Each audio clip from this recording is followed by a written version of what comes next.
जय श्री राम। आपण को ओडिशा प्रकार निरुपमा को स्वागत करूची। फ्रेंड्स देखंतु एठी होची सुगंधराज गछ।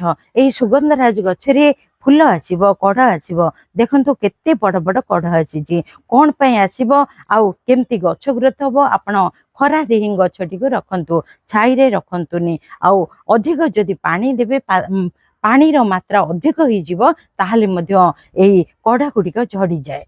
कढ़ फूल फुटिबा आगु ही झड़ी जाए। आपण माने पानी मध्य देखिकी दियंतु। खरा दिन गोटे ओली ही पानी दियंतु, देखि दियंतु। ड्रेनेज प्रक्रियाटी देखंतु। ड्रेनेज जदि ठीक भाबरे होनी से होल को चेक करंतु। आपण से होल रे गोटे लुहा रड किंबा आपण स्टील रड रखी सेटू क्लीन करनियंतु।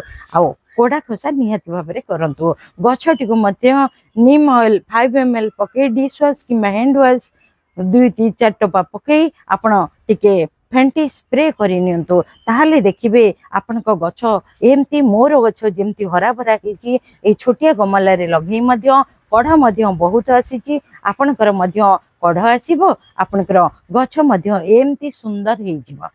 ताहले लॉन्ग वीडियो देखंतु। आपण सुगंधराज गछर केयर नै जंतु। जदि गछ रखि नांती गछ मध्य किनंतु। मो टैग रे मध्य दोछि। रहिली आ गोटे वीडियो को आसीबी। जय श्री राम।